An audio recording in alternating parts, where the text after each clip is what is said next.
ഇതെന്തായി നോക്കുന്നേന്നല്ലേ? ആ താഴെ കാണുന്ന പുല്ല് തന്നെയാണ് നോക്കുന്നത്. ഈ പുല്ലുകൾ നമ്മളിപ്പോൾ വൃത്തിയാക്കാൻ പോവുകയാണ്. അതാണ് നമ്മളെ ഇന്നത്തെ ടാസ്ക്. മൺവെട്ടി കൊണ്ട് കിളച്ചും കൈകൊണ്ട് നുള്ളിയും മടുത്തിരിക്കുന്നവർ മാത്രം ഇത് ട്രൈ ചെയ്ത് നോക്കുക. ചെറിയ വെയിലുള്ള ദിവസം തന്നെ ചെയ്യണം കേട്ടോ. വേറൊന്നുമില്ല, നമ്മൾ കുറച്ച് മരുന്ന് കലക്കി അടിക്കാൻ പോവുക. ഇതാണ് ആ മരുന്ന്. 1 ലിറ്ററിന് 10 ml. ദേ അതിൽ തന്നെ എഴുതി വെച്ചിട്ടുണ്ട് ഇത് ഹാംഫുള്ളാന്ന്. അതുകൊണ്ട് ഗ്ലൗസും മാസ്കും ഇടാൻ മറക്കരുത്. പിന്നെ ഈ ബോട്ടിൽ വേറൊരു കാര്യത്തിന് യൂസ് ചെയ്യരുത്. അടിക്കുന്ന ഫസ്റ്റ് ദിവസം നമുക്കൊന്നും തോന്നില്ല.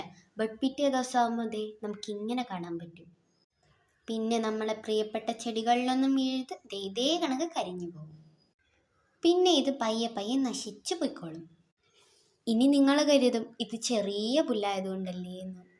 ഞങ്ങളിത് 2ാമത്തെ തവണയാണ്. ഫസ്റ്റ് നമ്മൾ പുല്ലിനടിക്കുമ്പോഴേ ഇത് ഒരാൾ പൊക്കത്തി വളർന്നു നിന്നതായിരുന്നു. ഈ കെമിക്കൽ എല്ലാ പ്ലാന്റ് ഷോപ്പുകളിലും വളം വിൽക്കുന്ന കടകളിലും ലഭ്യമാണ്. ഒന്നും കൂടെ പറയാം, എല്ലാ റിയാക്ഷനും ഒരു ഓപ്പോസിറ്റ് റിയാക്ഷൻ ഉണ്ടേ. അതുകൊണ്ട് ഇത് പ്രകൃതിക്ക് അത്ര നല്ലതല്ല കേട്ടോ. ബൈ.